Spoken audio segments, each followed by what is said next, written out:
What qualifies you to be your city's chief executive, and in particular, what makes you a better choice than your opponent? Well, I think those are two different questions.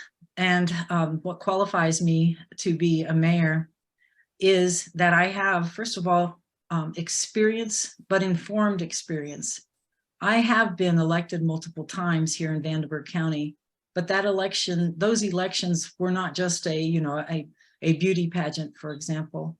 I have a number of accomplishments that have moved the ball forward. And in fact, I like to call them transformational accomplishments. And pushing those projects through, building the coalitions that you have to have in order to create transformational change is a very tough thing. Anyone who's ever been involved in government knows how hard it is to get a team of people, especially from multiple levels of government, all working toward a change.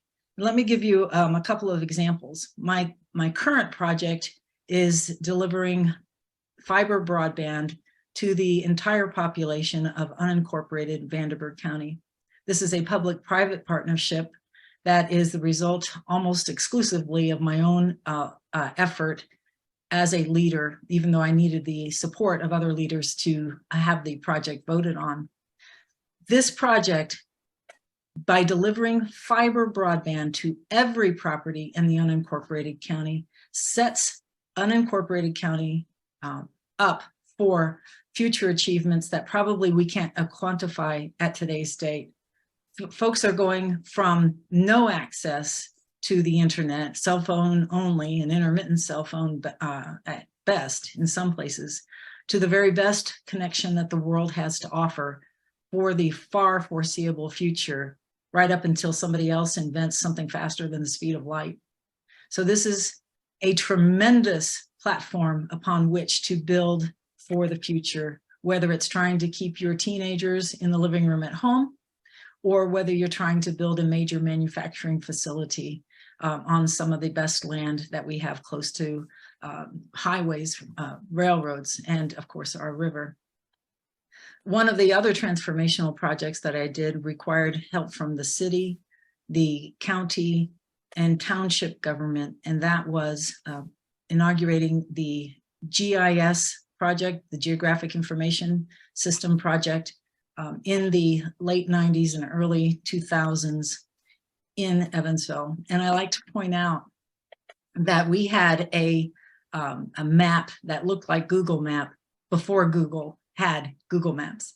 So it was a tremendous creation that delivered all the information about property, its assessments, sales figures, its dimensions, and more, zoning, to the public for free. And it was the first in Indiana to do so via a website.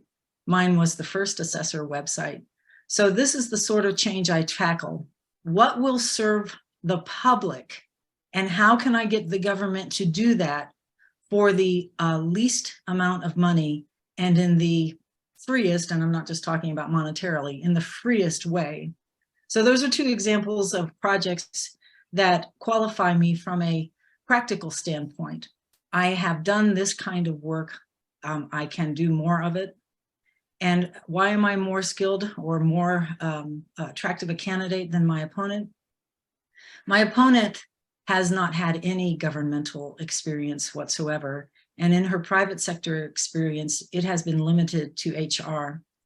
I, in contrast, have managed staffs, managed budgets up to 25 million currently. The budget of the city is 440 million.